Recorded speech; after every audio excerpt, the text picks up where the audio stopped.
Whereas all Indian movies are trolled for their over the top action sequence, either we talk about Salman Khan's Race 3 or any South movie. SS Rajamouli movies on the other hand are praised for it, even internationally. अगर frame to frame बात करें तो सत्यमेव जयते 2 में John Ibrahim का ये bike उठाने वाला सीन देखो और आरआरआर में एनटीआर का बाइक उठाने वाला सीन। यहाँ पे सत्यमेव जयते 2 का जहाँ पे मजाक बनाया गया था वहीं पे आरआरआर के इस सीन की उल्टी तारीफ हुई थी। पर ऐसा क्यों होता है? अगर सिंपल आर्ग्यूमेंट देना हो तो हम कह सकते कि सत्यमेव जयते एक एक्शन ड्रामा है और आरआरआर एक फैंटेसी एक्शन फिल्म। और फैंटेसी में कुछ इलॉजिकल और ओवर द टॉप चीज़ें चलती हैं। पर अगर इतना इजी होता तो हर इंडियन फिल्म मेकर अपनी फिल्म के जॉनरा में फैंटेसी एक्शन लिख के क्रिटिसिज्म से बच जाता। But SS Rajamouli on the other hand tries to give us a once in a wild experience. वो अपने कैरेक्टर को लार्जर देन लाइफ बना के प्रेजेंट करते हैं और यहीं पे एक इंपॉर्टेंट रोल प्ले करती है हिस्ट्री और माइथोलॉजी। एसएस राजामौली की हर मूवी में माइथोलॉजी और हिस्ट्री का टच होता ही है और उनके कैरेक्टर्स हमेशा एक इंडियन गॉड को रिप्रेजेंट कर रहे होते हैं। कई बार व्यूअर्स इसे नोटिस कर पाते हैं और कई बार नहीं कर रहे होते। और ये मगधीरा के बाद एसएस राजामौली की हर एक मूवी में हुआ है। मगधीरा में उनका main character Bhairahawa Lord Bhairav को रिसेंबल करता है। बाहुबली में जो बेटा होता है महेंद्र बाहुबली वो लॉर्ड शिव को रिसेंबल करता है। और बहुत कम लोगों ने ये नोटिस किया होगा कि फादर अमरेंद्र बाहुबली भी कृष्ण को रिसेंबल कर रहा होता है। कैसे, मैं आगे चल के बताऊंगा। और ये भी बताऊंगा कि कैसे बाहुबली महाभारत की ही अडॉप्टेंस है। एसएस राजामौली की फिल्मोग्राफी में माइथोलॉजी का टच हमेशा से नहीं होता था। ये शुरू हुआ था 2007 की यमाडोंगा मूवी से, जिसमें एनटीआर ने लीड रोल प्ले किया था। ये कहानी थी एक ऐसे चोर की जो मरने के बाद यमलोक में जाता है यमराज से कॉन्फ्लिक्ट करने के लिए। इसके बाद अगर मगधीरा की बात करें तो वहाँ पे भैरवा का कैरेक्टर बहुत हद तक रिसेंबल करता है लॉर्ड भैरव से, क्योंकि एक तो उस कैरेक्टर का नाम भी भैरव था, वही मूवी में भी मल्टीपल ऐसी चीज़ें थी which points out to this thing. जैसे राजकुमारी महिंद्रा भैरव की पेंटिंग बनाती हैं, वहाँ पे भी भैरव के मोर देन 1 हैंड्स होते हैं। और लास्ट जब वो 100 लोगों के साथ फाइट करता है तो वहाँ पे भी मल्टीपल टाइम उसके 8 हाथ निकलते हुए दिखाई देते हैं। इसके बाद अगर बात करें बाहुबली की, तो जब भी बात आती है कि बाहुबली कहाँ से इंस्पायर्ड है तो बहुत सारे लोग कहते हैं कि बाहुबली लायन किंग का इंडियन अडेप्टेशन है। और ये बात कुछ हद तक सच भी है। एसएस राजामौली भी जब प्रभास को बाहुबली की कहानी सुनाने गए थे तब भी उन्होंने यही कहा था कि मैं लायन किंग इंडिया में बना रहा हूँ।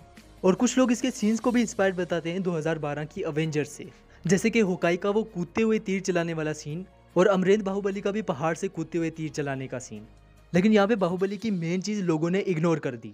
देखो भाई, बाहुबली की रिवेंज स्टोरी में कुछ खास था नहीं। एक बेटा है जो अपने बाप की मौत का बदला लेता है। ये कहानी हम मल्टीपल मूवीज़ में देख चुके हैं। यहाँ पे जो इम्पोर्टेंट चीज़ है वो है इस मूवी का इंगेजिंग स्क्रीन प्ले, क्योंकि ये कहानी लायन किंग की ओरिजिनल कहानी से काफ़ी ज़्यादा डिफरेंट है। ये तो सबको पता था कि भल्लाल देव स्कार किंग से इंस्पायर्ड था, क्योंकि उसकी एक आंख पे भी स्कार था। महेंद्र बाहुबली सिम्बा से और अमरेंद्र बाहुबली मुफासा से। लेकिन फिर भी इन दोनों स्टोरीज में बहुत ज़्यादा डिफरेंस होता है। लायन किंग में किसी को भी पता नहीं होता कि स्कार किंग ने मुफासा को मारा है और सिम्बा भी अपनी ओरिजिनल आइडेंटिटी जानता है। प्लस सिम्बा खुद ही मिलेले को छोड़कर गया होता है। प्लस लायन किंग की स्टोरी भी जो है लीनियर चलती है, यानी उसमें फ्लैशबैक में स्टोरी नहीं चलती है। लेकिन बाहुबली में सबको पता होता है कि भल्लाल देव ने ही अमरेंद्र बाहुबली को मारा होता है।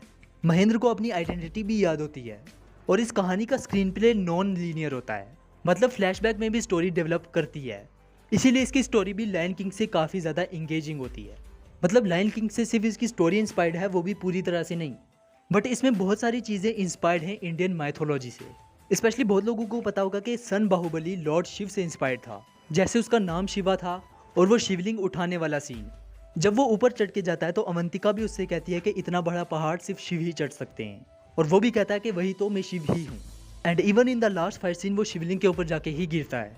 ये तो सब लोगों को पता होगा, लेकिन ये बहुत कम लोगों को पता होगा कि अमरेंद्र यानी कि फादर बाहुबली वो भी इंस्पायर्ड थे लॉर्ड कृष्ण से।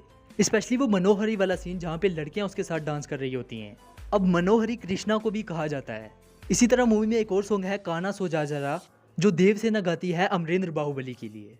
और अमरेंद्र बाहुबली के अगर लड़ने के तरीके को भी देखें तो वो भी ताकत से ज़्यादा दिमाग का यूज़ करता है कृष्णा की तरह। इस तरह अगर बाकी कैरेक्टर्स की बात करें और स्टोरी की भी बात करें तो भल्लाल देव का कैरेक्टर इंस्पायर्ड है दुर्योधन से। बिजल देव का कैरेक्टर कुछ हद तक इंस्पायर्ड था शकुनी से, क्योंकि जिस तरह शकुनी दुर्योधन को भड़काता था बिजल देव भी भल्लाल देव को भड़काते थे। इसी तरह कटप्पा का कैरेक्टर कुछ हद तक भीष्म से इंस्पायर्ड है। इसी तरह अगर स्टोरी की बात करें तो अमरेंद्र बाहुबली का जो देश निकाला देने वाला सीन है वो कुछ हद तक इंस्पायर्ड है पांडवों के वनवास से। पांडवों को इंद्रप्रस्थ भेजा जाता है कि जो कि एक खंडर होता है, और वो उसे एक महल में बदल देते हैं। बाहुबली को भी गांव में लोगों के बीच भेजा जाता है और वो अपनी इंजीनियरिंग स्किल से उस गांव को भी डेवलप कर देता है। बाहुबली के बाद अगर आरआरआर की बात करें तो यहाँ पे मुझे ज़्यादा कुछ बताने की ज़रूरत है नहीं। रामचरण का कैरेक्टर अलूरी सीतारामा राजू इंस्पायर था एक रियल लाइफ फ्रीडम फाइटर से, पर यह भी ट्रिब्यूट देता था लॉर्ड राम को। इसी तरह एनटीआर का कैरेक्टर भी एक real life freedom fighter Kumaram Bheem से इंस्पायर्ड था, जिन्होंने मुगलों के खिलाफ लड़ाई लड़ी थी। बट ये ट्रिब्यूट देता था ना सिर्फ भीम को बल्कि बहुत जगह हनुमान जी को भी। इसी तरह एस राजामौली की आने वाली मूवी SSMB 29 में भी महेश बाबू का कैरेक्टर हनुमान से इंस्पायर्ड होगा। ये एक एडवेंचर स्टोरी होगी जिसका बजट 1000 करोड़ तक है। अगर आपको इस पर एक डेडिकेटेड वीडियो देखनी है तो कमेंट ज़रूर करना। लाइक या सब्सक्राइब करना ना करना आपकी मर्जी है। मिलते हैं अगली वीडियो में।